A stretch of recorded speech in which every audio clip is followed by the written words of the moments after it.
Interactive display, এক একটা বাম দিকেও আসবে ডান দিকেও আসতেছে কিন্তু। এরপর আমি যদি চাই যে সরাসরি সবগুলা স্লাইড পার হব না, আমি যে কোনো একটা স্লাইডে যাব, নমুনা পাঠের বিষয় সাপোজ, তাহলে এইটাতে ক্লিক করলে সরাসরি কিন্তু নমুনা পাঠের এই বিষয়ের পেজে আমাকে নিয়ে আসলো। আমি এখানে চাইলেই মেন পেজে ক্লিক করলে কিন্তু আমাকে মেন পেজে নিয়ে আসতেছে আবার। ওকে, আবার প্রেজেন্টেশনে গেলাম একটু। এখন আমি যদি চাই যে এখান থেকে পরিচিতির পেজে যাব, তাহলে সরাসরি পরিচিতির পেজে নিয়ে আসলো আমাকে। আমি চাইলেই কিন্তু আবার এখান থেকে মেইন পেজে ক্লিক করে কিন্তু আমরা মেইন পেজে চলে আসলাম। তাহলে লিঙ্ক আমি 2 ওয়ে করেছি, একটা হচ্ছে মেইন পেজ থেকে বিভিন্ন পেজে সরাসরি যাওয়ার জন্য, আরেকটা হচ্ছে বিভিন্ন পেজ থেকে সরাসরি আসার জন্য। প্রথমে আমরা পাওয়ার পয়েন্ট যে সফটওয়্যারটি রয়েছে সেই সফটওয়্যারটি চালু করব। চালু করার পরে একেবারেই ব্ল্যাঙ্ক একটা প্রেজেন্টেশন নিব। প্রেজেন্টেশন নিয়ে এখানে যে বক্সগুলো রয়েছে সেগুলো আমি সিলেক্ট করে ফেলে দিব। এভাবে আমরা ফেলে দিলাম। ফেলে দেওয়ার পরে টোটালটাই একটা ব্ল্যাঙ্ক একটা স্লাইড হয়েছে এখানে। এই ব্ল্যাঙ্ক স্লাইডে আমি আসলে কাজগুলো করব। প্রথমেই আমি যেটা করব সেটা হচ্ছে শেপ। ইনসার্টে যে শেপে ক্লিক করব। এই শেপে আমি এখানে বিভিন্ন ধরনের শেপ রয়েছে, হাজার হাজার শেপ। এই শেপগুলো থেকে আমি রেক্টেঙ্গেল যে শেপটা রয়েছে সেই শেপটা আমি নিলাম। নিয়ে আমি আমার মনের মতো করেই এইরকম একটা রেক্টেঙ্গেল আঁকলাম। এই রেক্টেঙ্গেলটা আঁকার পর আমি এই রেক্টেঙ্গেলের মধ্যে কিছু লেখা লিখতে চাই।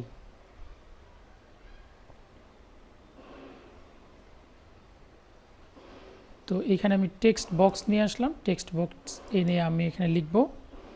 সাপোজ আমি কিছু পয়েন্ট রেডি করে রেখেছি, যেমন পরিচিতি। তো আমি এখানে টাইপ করলাম পরিচিতি। ফন্টের সাইজটা আমি বড় করে নিলাম, একটু বড় করে একটু বোল্ড করে দিচ্ছি। বোল্ড ইটালিক আন্ডারলাইন কীভাবে করে এইটা আমার লাস্ট টিউটোরিয়ালে দেওয়া ছিল, আপনারা চাইলে এখান থেকে দেখে নিতে পারেন। তো আমি দিলাম এটা পরিচিতি। ওকে, এখন এই যে রেক্টেঙ্গেলটা, সেই রেক্টেঙ্গেলটা আমি চাইলে আবার নতুন করে ইনসার্টে যে রেক্টেঙ্গেল নিতে পারি, অথবা এটা যেটা আছে আগের যেটা আছে সেটাকে ক্লিক করে কন্ট্রোল আর মাউসের লেফট বাটন ধরে টান দিলেই ঠিক হুবহু সেম আরও একটা রেক্টেঙ্গেল হয়ে যাবে। এইভাবে আমি কিন্তু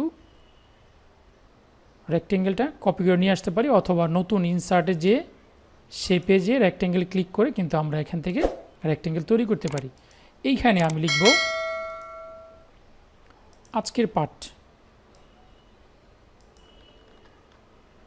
আজকের পাঠ, এই আজকের পাঠের একটু সাইজটা আমি বড় করে দিচ্ছি। সাইজটা বড় করে এখানে এই যে এই বক্সের উপরে তীর চিহ্ন, যে বাঁকা তীর চিহ্ন, এটা জাস্ট বাম দিকে নিয়ে আসলেই কিন্তু বাঁকা হয়ে যাচ্ছে। এভাবে আমি চতুর্দিকে ঘুরাইতে পারি, চাইলে আমি চতুর্দিকে ঘুরাইতে পারি। ওকে, আমি যেহেতু একটা ফরম্যাট রেখেছি পরিচিতির এইভাবে, ঠিক আমি আজকের পাঠ এই পয়েন্টসটাও এই বক্সটাও ঠিক একইভাবে লিখলাম।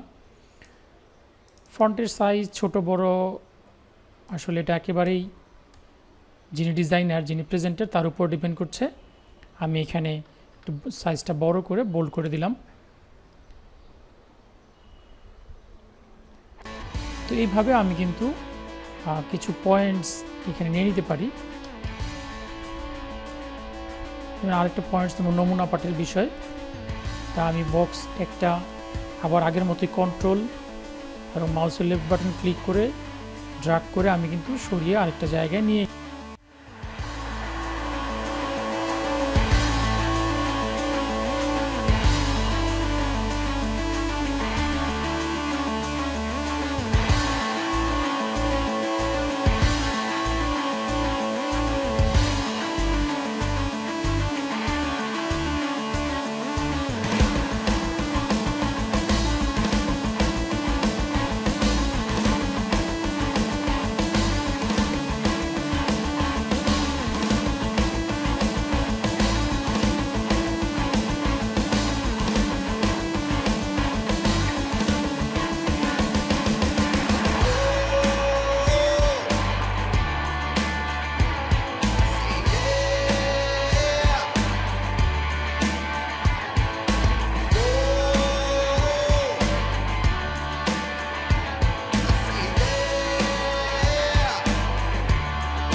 তো মাইক্রোসফট পাওয়ার পয়েন্ট চালু করার পর ভিউয়ার্স আমরা কিছু পয়েন্টস এখানে নিয়েছি। এই পয়েন্টসগুলো হচ্ছে পরিচিতি, আজকের পাঠ, নমুনা পাঠের বিষয়, ফিডব্যাক, কোনো প্রশ্ন, হোমওয়ার্ক।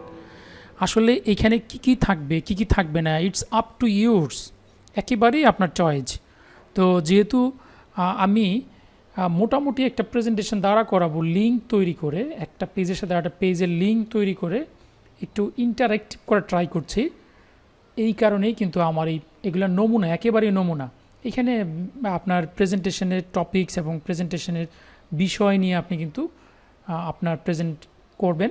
সো আমি আমার মতো করেই একটা নমুনা, একেবারেই নমুনা তৈরি করেছি।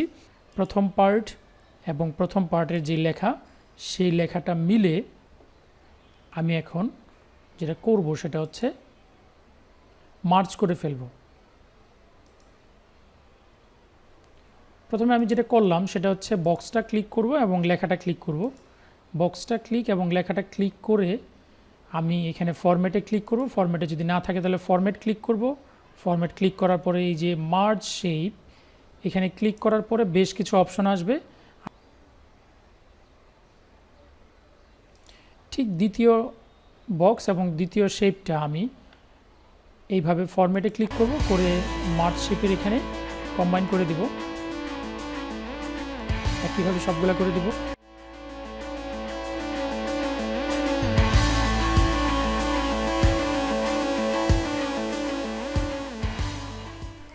আমি একটু কালারগুলো চেঞ্জ করে দিচ্ছি, সবগুলো একই রকম কালার থাকলে আসলে কেমন লাগে, এই কারণে আমি প্রথমে একটা কালার চেঞ্জ করে দিয়ে আমি দেখাচ্ছি কীভাবে কালারগুলো চেঞ্জ করতে হয়। এটা হচ্ছে শেপের আউটলাইন, আমি দিলাম যে নো আউটলাইন, এবং শেপ ফিল করব আমি এখানে বিভিন্ন ধরনের কালার নেওয়া যায়, এখানে যার যেরকম পছন্দ ঠিক সেই রকমই আসলে কালার নেওয়া যাবে। সাপোজ আমি দিলাম একটু গাঢ় ইয়েলো কালার প্রথম বক্সটা, দ্বিতীয় বক্সটা আমি দিলাম একটু হালকা সবুজ,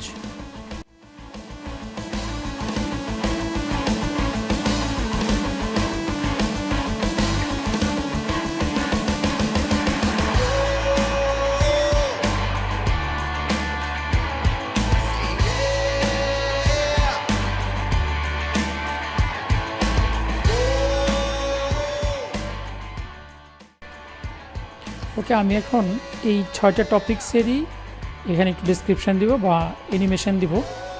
এর জন্য আমাকে প্রথমে কি করতে হবে, আমি প্রথমে ইনসার্টে গেলাম, ইনসার্টে যেয়ে আমি এখানে টেক্সট নিব।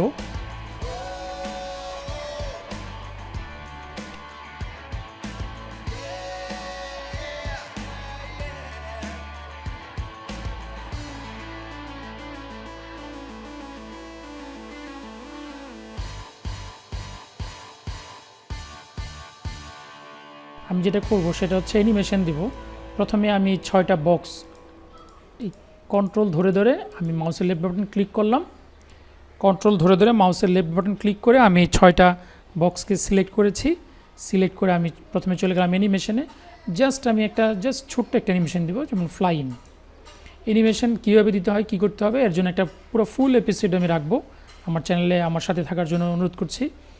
তো আমি একটু দেখব যে কীরকম হয়েছে। আমি যদি এইখানে স্লাইড শো অপশন দিই, এরকম সবগুলো একসাথে আসতেছে। আমি সবগুলো একসাথে চাচ্ছি না, একটার পর একটা আসবে, এরকম আমি চাচ্ছি। তাহলে আমি অ্যানিমেশন প্যানে ক্লিক করে আমি এখানে এই যে ত্রিভুজের মতো ছোট্ট একটা অপশন আছে, এখানে ক্লিক করব, এফেক্ট অপশনের টেক্সট অ্যানিমেশনে যেয়ে আমি by first level paragraphs okay button click করলে কিন্তু একটা একটা করে অ্যানিমেশন আসবে। যেমন এইরকম প্রথমটা, তারপর দ্বিতীয়টা, তৃতীয়টা। ওকে, এখন আমার এই লেখাগুলোর মধ্যেও আমি অ্যানিমেশন দিতে চাচ্ছি। আমি এই লেখাগুলোর মধ্যেও অ্যানিমেশন দিব। আমি একটু অ্যানিমেশন দিতে চাচ্ছি। এখানে বেশ কিছু অ্যানিমেশন বাই ডিফল্ট দেওয়া আছে। সাপোজ আমি দিলাম জুম। এই উপরের এই স্লাইডগুলো কিন্তু একটার পর একটা ক্লিক করলে আসবে, আর এই পরিচিতির সাথে এই পরিচিতিটা অটোমেটিক আসবে। তার কারণে আমি উপরেগুলো মাউস ক্লিক করে রেখেছি, আর এটা স্টার্ট উইথ প্রিভিয়াস দেব, স্টার্ট উইথ প্রিভিয়াস। এখন আমি চাচ্ছি যে এই পরিচিতির পরে এই পরিচিতি, মানে এই যে উপরের এই পরিচিতিটা আসবে, তাহলে আমার কিন্তু এই পরিচিতিটা যে 7-এর 1 যেটা, এটা আমি মাউসে ড্র্যাগ করে 7-এর নিচে নিয়ে রাখবো, একেবারে উপরটা নিচে নিয়ে রাখবো। অর্থাৎ এই পরিচিতি আসার পরে এই পরিচিতি আসবে। আমি একটু প্রেজেন্টেশনে দেখে নিচ্ছি। প্রথমে এটা আসলো, এরপরে এই যে পরিচিতি চলে আসলো লেখাটা, সাথে সাথে আজকের পাঠও আসবে। এরপরে আবার আরও কিছু কাজ করতে হবে এখানে। এটা দিব আমি এইখানে, এইভাবে একটার পর একটা আমি সিরিয়াল করে সাজিয়ে দিব।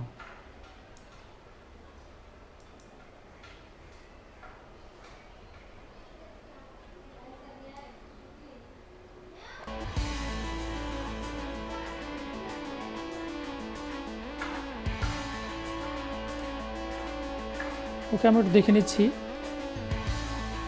পরিচিতি আসলো, আজকের পাঠ আসলো, নমুনা পাঠের প্রশ্ন একটা করে এদিকে আসবে, একটা করে এদিকে আসবে। ওকে, তাহলে আমরা চলে যাচ্ছি দ্বিতীয় স্লাইডে। দ্বিতীয় স্লাইডে যাব।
আমি যখন এই পরিচিতিতে ক্লিক করব তখন পরিচিতি পেজে যাবে। আমি যখন আজকের পাঠে ক্লিক করব তখন আজকের পাঠের এই পেজে চলে যাবে সরাসরি। তো আমি একটু দেখি যে কিভাবে করতে হয়। আমি পরিচিতির যে বক্সটা আছে এই বক্সের উপরে রাইট ক্লিক করব। রাইট ক্লিক করে এখানে হাইপারলিঙ্ক দেওয়া আছে, এই হাইপারলিঙ্কে ক্লিক করব। হাইপারলিঙ্কে ক্লিক করলে আমাকে একটা ডায়ালগ বক্স দিবে। এই ডায়ালগ বক্সে আমি প্লেস ইন দিস ডকুমেন্ট, মানে আমি এই ডকুমেন্টের মধ্যেই একটা পেজকে লিঙ্ক করাবো। তাহলে আমি এই দ্বিতীয়টায় ক্লিক করব, প্লেস ইন দ্য ডকুমেন্ট। কোন স্লাইডে যাবে? আমরা দেখতে পাচ্ছি যে পরিচিতির স্লাইডটা হচ্ছে 3 নাম্বার স্লাইড, সুতরাং আমি 3 নাম্বার স্লাইডে এটা পরিচিতিকে সিলেক্ট করবো। এই যে পরিচিতির পেজটা এখানে ডিসপ্লে হচ্ছে। ওকে বাটন ক্লিক করে দিব, তাহলে পরিচিতির পেজ চলে গেল। আজকের পাঠ, এই আজকের পাঠের বক্সের উপরে যদি আমি রাইট ক্লিক করি, হাইপার লিঙ্ক করে দিব আজকের পাঠের 4 নাম্বার স্লাইড, এই যে এখানে মার্কিং করা আছে। সুতরাং এই 4 নাম্বারটা ক্লিক করলে কিন্তু আজকের পাঠে চলে যাবে।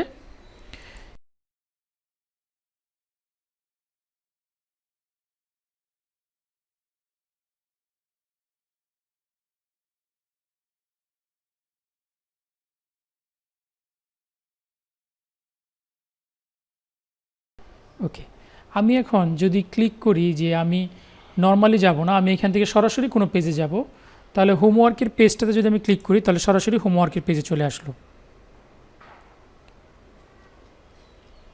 ওকে, ব্যাক করার বিষয়টা আমি বলছি একটু পরে। সরাসরি ব্যাক করা যায়, সরাসরি ব্যাক করার লিঙ্ক এখনও করিনি আমি। সাপোজ নমুনা পাঠের বিষয়, অর্থাৎ আজকে যে পাঠ আমি পড়াবো সেই পাঠের উপরে যদি আমি ক্লিক করি তাহলে আমার কিন্তু এই যে আজকের পাঠের নমুনা পাঠের বিষয়ের মধ্যে চলে আসলো। ওকে, এইভাবে আমি কিন্তু সরাসরি যেতে পারি। এখন আমি দেখাবো যে কিভাবে বিভিন্ন পেজ থেকে সরাসরি মেইন পেজে আসা যায়। ওকে, আমি প্রথম পেজে গেলাম। প্রথম যে স্লাইড ছিল আমার পরিচিতির যে স্লাইড, এইখানে আমি একটা ছোট্ট বাটন বসাবো। বাটনের মধ্যে আমি একটা ছোট্ট শেপ বসাই। সাপোজ এরকম একটা শেপ বসালাম। এখানে আমি লিখলাম, টেক্সটে যাব, টেক্সটে যে লিখলাম মেইন পেজ।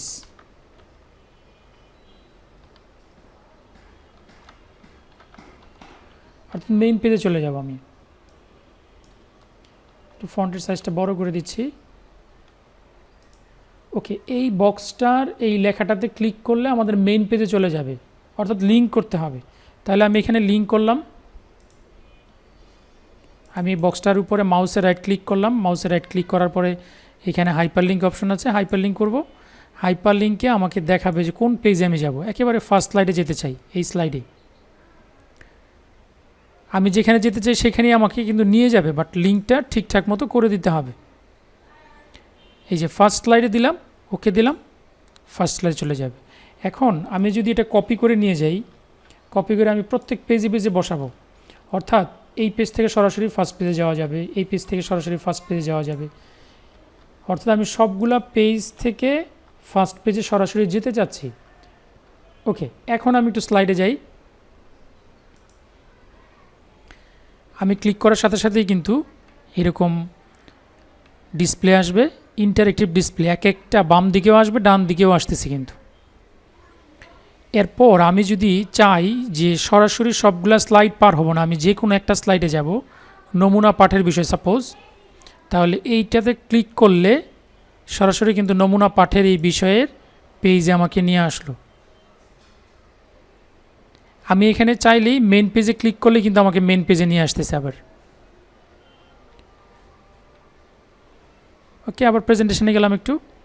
এখন আমি যদি চাই যে এখান থেকে পরিচিতির পেজে যাব, তাহলে সরাসরি পরিচিতির পেজে নিয়ে আসলো আমাকে। আমি চাইলেই কিন্তু আবার এখান থেকে মেইন পেজে ক্লিক করে কিন্তু আমরা মেইন পেজে চলে আসলাম। তাহলে লিঙ্ক আমি টু ওয়ে করেছি। একটা হচ্ছে মেইন পেজ থেকে বিভিন্ন পেজে সরাসরি যাওয়ার জন্য, আরেকটা হচ্ছে বিভিন্ন পেজ থেকে সরাসরি আসার জন্য। ওকে, যাদের ভিডিওটি ভালো লেগেছে অবশ্যই লাইক করবে, শেয়ার করবে। যারা এখন আমার চ্যানেলটি সাবস্ক্রাইব করেনি তারা অবশ্যই রিকোয়েস্ট করব চ্যানেলটি সাবস্ক্রাইব করার জন্য। আরও ইন্টারেক্টিভ করার জন্য আমাকে গাইডলাইন দিয়ে সহায়তা করলে আমি খুবই কৃতার্থ হব, কৃতজ্ঞ থাকব। ধন্যবাদ সবাইকে।